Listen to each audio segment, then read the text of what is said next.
ನಮಸ್ತೆ ವೀಕ್ಷಕರೇ, ನಿತ್ಯ ಧ್ವನಿಗೆ ಸ್ವಾಗತ ಸುಸ್ವಾಗತ. ವೀಕ್ಷಕರೇ, ಸನಾತನ ಧರ್ಮ ಕರ್ಮ ಸಿದ್ಧಾಂತದ ಮೇಲೆ ರೂಪುಗೊಂಡಿದ್ದು, ಇದು ಬ್ರಹ್ಮಾಂಡದ ಎಲ್ಲ ಆಗುಹೋಗುಗಳ ಲೆಕ್ಕಾಚಾರವನ್ನು ಹಾಕುವ ಒಂದು ಶಕ್ತಿಯಿಂದ ರೂಪುಗೊಂಡಿದೆ ಎಂದು ನಂಬಲಾಗಿದೆ. ಆ ಶಕ್ತಿಯನ್ನು ನಾವೆಲ್ಲರೂ ದೇವರೆಂದು ಕರೆಯುತ್ತೇವೆ. ಅದೇ ಶಕ್ತಿಯನ್ನು ಪರಮಾತ್ಮ ಎಂದು ಕೂಡ ನಾವು ಆರಾಧಿಸುತ್ತೇವೆ, ಪೂಜಿಸುತ್ತೇವೆ. ನಮ್ಮ ಸನಾತನ ಹಿಂದೂ ಧರ್ಮದಲ್ಲಿ ಪ್ರತಿಯೊಂದು ಜೀವಿಯು ಜನ್ಮಕ್ಕೆ ಬರುವ ಮೊದಲು ಅವರ ಕರ್ಮ ಸಿದ್ಧಾಂತದ ಆಧಾರದ ಮೇಲೆ ಬಂದಿದ್ದಾರೆ ಹಾಗೂ ಬರುತ್ತಾರೆ ಎನ್ನುವಂತಹ ನಂಬಿಕೆ ಇದೆ. ಹಾಗೆ ನಮ್ಮ ಸನಾತನ ಹಿಂದೂ ಧರ್ಮದಲ್ಲಿ ಬಹಳ ವಿಶೇಷವಾಗಿ ಜನ್ಮ ಕರ್ಮಗಳ ಸಿದ್ಧಾಂತ ಹಾಗೂ ಜನನ ಮರಣಗಳ ಸಿದ್ಧಾಂತವನ್ನು ವೇದ ಉಪನಿಷತ್ ಪುರಾಣಗಳಲ್ಲಿ ಸ್ಪಷ್ಟವಾಗಿ ಉಲ್ಲೇಖಿಸಿದ್ದಾರೆ. ಪುನರಪಿ ಜನನಂ ಪುನರಪಿ ಮರಣಂ. ಯಾವ ಜೀವಿ ಹುಟ್ಟುತ್ತದೋ ಆ ಜೀವಿ ಮರಣ ಹೊಂದಲೇಬೇಕು, ಯಾವ ಜೀವಿ ಮರಣ ಹೊಂದುತ್ತದೋ ಆ ಜೀವಿ ಮತ್ತೆ ಹುಟ್ಟಲೇಬೇಕು ಎಂದು. ಹಾಗೆ ಭೂಮಿಯ ಮೇಲೆ ದುಷ್ಟಶಕ್ತಿಗಳ ಹಾರಾಟ ಹೆಚ್ಚಾದಾಗ, ಅಧರ್ಮ ಹೆಚ್ಚಾದಾಗ ಸಾಕ್ಷಾತ್ ಭಗವಂತನೇ ಅವತಾರಕ್ಕೆ ಬರುತ್ತಾನೆ ಎನ್ನುವಂತಹ ನಂಬಿಕೆ ಇದೆ. ಹಾಗೆ ಧರ್ಮದ ರಕ್ಷಣೆಗಾಗಿ, ಧರ್ಮದ ಪುನರ್ಸ್ಥಾಪನೆಗಾಗಿ ಭಗವಂತ ಪ್ರತಿ ಯುಗದಲ್ಲಿಯೂ ಪ್ರತಿ ಬಾರಿಯೂ ಅವತಾರಕ್ಕೆ ಬರುತ್ತಾನೆ. ಹಾಗೆ ದ್ವಾಪರ ಯುಗದಲ್ಲಿ ಭಗವಾನ್ ಮಹಾವಿಷ್ಣುವು ಕೃಷ್ಣಾವತಾರದಲ್ಲಿ ಅವತಾರಕ್ಕೆ ಬರುತ್ತಾನೆ. ಎಲ್ಲ ದುಷ್ಟಶಕ್ತಿಗಳನ್ನು ನಾಶ ಮಾಡಿ ಧರ್ಮದ ರಕ್ಷಣೆಯನ್ನು ಮಾಡುತ್ತಾನೆ. ವೀಕ್ಷಕರೇ, ಇವತ್ತಿನ ಈ ವಿಡಿಯೋದಲ್ಲಿ ಕೃಷ್ಣ ಅವತಾರದ ಹಿಂದಿನ ರಹಸ್ಯ ಏನು, ಹಾಗೆ ಕೃಷ್ಣಾವತಾರದ ಪೂರ್ವ ಸಿದ್ಧತೆ ಹೇಗಿತ್ತು ಅನ್ನೋದರ ಬಗ್ಗೆ ಸಂಪೂರ್ಣವಾಗಿ ನೋಡೋಣ. ವಿಡಿಯೋವನ್ನು ಪೂರ್ತಿಯಾಗಿ ನೋಡಿ, ಹಾಗೆ ನಮ್ಮ ಚಾನಲ್ ಸಬ್ಸ್ಕ್ರೈಬ್ ಮಾಡಿಕೊಳ್ಳಿ, ಲೈಕ್ ಮಾಡಿ, ಕಮೆಂಟ್ ಮಾಡಿ, ಸಪೋರ್ಟ್ ಮಾಡಿ. ಹಿಂದೆ ದ್ವಾಪರ ಯುಗದಲ್ಲಿ ಕೆಲವು ರಾಜರು ಭೂಮಿಯನ್ನು ಆಳುತ್ತಿದ್ದರು. ಭೂಮಿಯ ಮೇಲೆ ಆಳುತ್ತಿದ್ದ ರಾಜರು ಅರಸರಂತೆ ಕಂಡರು. ಅವರಲ್ಲಿರುವಂತಹ ಗುಣಗಳು ಅಸುರ ಗುಣಗಳಾಗಿತ್ತು. ಈ ಅಸುರ ಗುಣಗಳಿಂದ ಕೂಡಿದ ರಾಕ್ಷಸರಿಂದ ಭೂಮಿಯ ಮೇಲೆ ಅಧರ್ಮ ಹೆಚ್ಚಾಗತೊಡಗಿತ್ತು. ಆಗ ಸಾಕ್ಷಾತ್ ಭೂದೇವಿ ಬ್ರಹ್ಮನ ಬಳಿ ಹೋಗಿ ತಮ್ಮ ದುಃಖವನ್ನು ಹೇಳಿಕೊಳ್ಳುತ್ತಾರೆ. ಬ್ರಹ್ಮನ ಬಳಿ ಭೂದೇವಿ ಹೋಗುವಾಗ ಒಂದು ಗೋವಿನ ರೂಪದಲ್ಲಿ ಹೋಗುತ್ತಾರೆ. ಗೋವಿನ ರೂಪದಲ್ಲಿ ಬ್ರಹ್ಮದೇವರ ಬಳಿ ಹೋದ ಭೂದೇವಿಯು ಭೂಮಿಯ ಮೇಲೆ ನಡೆಯುತ್ತಿರುವ ಎಲ್ಲ ಅಧರ್ಮದ ಬಗ್ಗೆ ಹೇಳಿ ಕಣ್ಣೀರಿಡುತ್ತಾರೆ. ಭೂದೇವಿಯ ಕಣ್ಣೀರನ್ನು ಕಂಡ ಬ್ರಹ್ಮದೇವರು ಕ್ಷೀರಸಾಗರದ ದ್ವಾರದ ಬಳಿ ಹೋಗುತ್ತಾರೆ. ಹಾಗೆ ದೇವತೆಗಳ ಜೊತೆಗೂಡಿ ಭಗವಾನ್ ಶಿವನು ಕೂಡ ಕ್ಷೀರಸಾಗರದ ಬಳಿ ಬರುತ್ತಾನೆ. ಬ್ರಹ್ಮದೇವರು, ಶಿವ ಹಾಗೂ ದೇವತೆಗಳು ಜೊತೆಗೂಡಿ ಪುರುಷ ಸೂಕ್ತದಿಂದ ಭಗವಾನ್ ವಿಷ್ಣುವನ್ನ ಆರಾಧಿಸುತ್ತಾರೆ, ಪ್ರಾರ್ಥಿಸುತ್ತಾರೆ.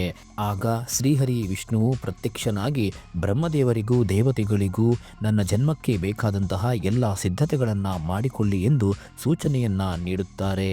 ಹಾಗೆ ಕೃಷ್ಣಾವತಾರಕ್ಕೆ ಬೇಕಾದ ಎಲ್ಲ ಸಿದ್ಧತೆಗಳನ್ನು ಬ್ರಹ್ಮದೇವರು ಹಾಗೂ ಎಲ್ಲ ದೇವತೆಗಳು ಮಾಡುತ್ತಾರೆ.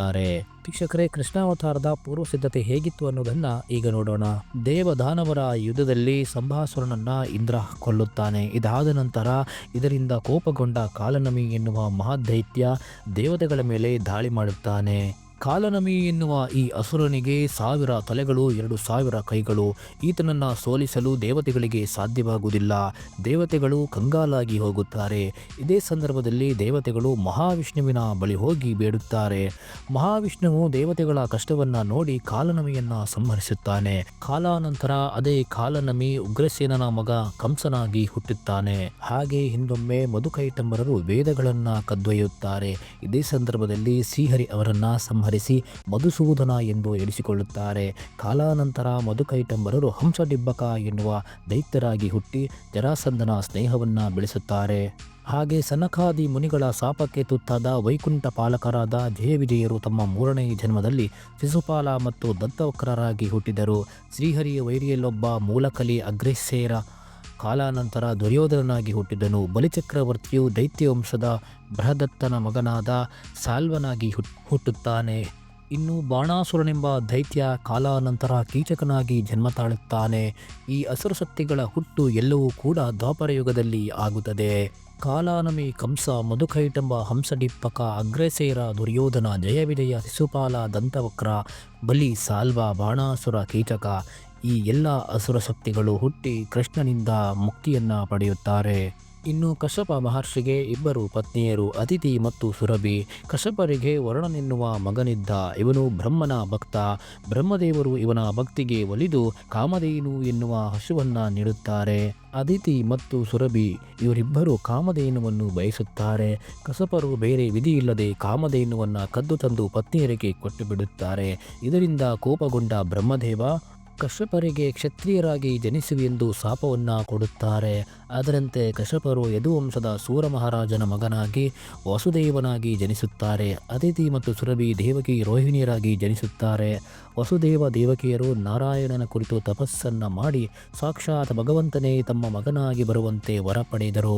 ಹಾಗೆ ಇನ್ನೊಂದು ಕಡೆ ದ್ರೋಣ ಮತ್ತು ಧಾರಾದೇವಿ ಎನ್ನುವ ದಂಪತಿಗಳು ಬ್ರಹ್ಮದೇವನ ಕುರಿತು ತಪಸ್ಸನ್ನು ಮಾಡಿ ಸಾಕ್ಷಾತ್ ಭಗವಂತನೇ ತಮ್ಮ ಮಗನಾಗಿ ಬರಬೇಕೆಂದು ವರವನ್ನು ಪಡೆಯುತ್ತಾರೆ. ಅದರಂತೆ ಮುಂದೆ ದ್ರೋಣ ಸುರಸೇನನ ಮಗ ನಂದನಾಗಿ ಜನಿಸುತ್ತಾನೆ. ಧಾರಾದೇವಿ ಯಶೋದೆಯಾಗಿ ನಂದನ ಕೈ ಹಿಡಿಯುತ್ತಾಳೆ. ಹಾಗೆ ಮರೀಚಿ ಮಹರ್ಷಿಗೆ ವರುಣ ಎನ್ನುವ ಪತ್ನಿ ಇರುತ್ತಾರೆ. ಸ್ಮರ, ಉದ್ಗತ, ಪರಿಷ್ಟಾಂಗ, ಪತಂಗ, ಕ್ಷೂದ್ರಭುಟ, ಗ್ರಹಣ ಎನ್ನುವ 6 ಜನ ಮಕ್ಕಳಿರುತ್ತಾರೆ. ಇವರು ಒಮ್ಮೆ ದೇವಾಲ ಮಹರ್ಷಿ ಶಾಪಕ್ಕೆ ತುತ್ತಾಗಿ ದೈತ್ಯರಾಗಿ ಹಿರಣ್ಯಾಕ್ಷನ ಮಕ್ಕಳಾಗಿ ಜನಿಸುತ್ತಾರೆ. ಹಿರಣ್ಯಾಕ್ಷನ 6 ಜನ ಮಕ್ಕಳು ಕಾಡಿಗೆ ಬ್ರಹ್ಮದೇವನ ಕುರಿತು ತಪಸ್ಸು ಮಾಡಲು ತೆರಳುತ್ತಾರೆ. ಇದನ್ನು ಕೇಳಿ ಕುಪಿತನಾದ ದೊಡ್ಡಪ್ಪ ಹಿರಣ್ಯಕಶಿಪು ಇವರಿಗೆ ಮರುಜನ್ಮದಲ್ಲಿ ತಂದೆಯಿಂದಲೇ ನಿಮಗೆ ಸಾವು ಬರಬೇಕು ಎಂದು ಶಾಪವನ್ನು ನೀಡುತ್ತಾನೆ. ಅದೇ ಪ್ರಕಾರ ಆ 6 ಜನರು ವಸುದೇವನ ಮಕ್ಕಳಾಗಿ ಜನಿಸಿದ್ದರು ಎಂದು ಹೇಳಲಾಗುತ್ತದೆ. ಕೃಷ್ಣಾವತಾರದ ಪೂರ್ವಸಿದ್ಧತೆ ಮರುಜನ್ಮಗಳು. ಕಶ್ಯಪ, ಅತಿಥಿ, ಸುರಭಿ, ವಸುದೇವ ದೇವಕಿ ರೋಹಿಣಿ, ದ್ರೋಣ, ಧಾರಾದೇವಿ, ನಂದ, ಯಶೋಧ, ಸ್ಮರ, ಉದ್ಗತ, ಪರಿಷ್ಟಾಂಗ, ಗ್ರಹಣ, ಪತಂಗ, ಕ್ಷುದ್ರಭಟ, ವಸುದೇವ ದೇವಕಿಯರು 6 ಮಂದಿ ಮಕ್ಕಳಾಗಿ ಜನಿಸುತ್ತಾರೆ.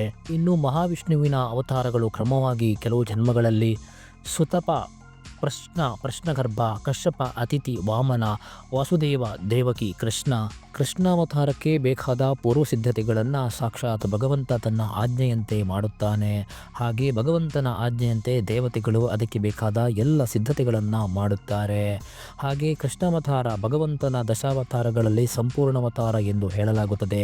ಸಾಕ್ಷಾತ್ ಭಗವಂತ ಅವತಾರಕ್ಕೆ ಬಂದು ಈ ಜಗತ್ತಿಗೆ ಬೇಕಾದ ಎಲ್ಲ ಜ್ಞಾನದ ಭಂಡಾರವನ್ನು ನೀಡಿ ಅಧರ್ಮವನ್ನು ನಾಶ ಮಾಡಿ ಧರ್ಮವನ್ನು ಸ್ಥಾಪಿಸುತ್ತಾನೆ. ವೀಕ್ಷಕರೇ, ಇದಿಷ್ಟು ಕೃಷ್ಣಾವತಾರದ ಪೂರ್ವ ಸಿದ್ಧತೆಗಳು.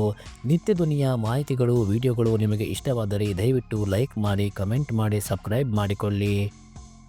ಧನ್ಯವಾದಗಳು.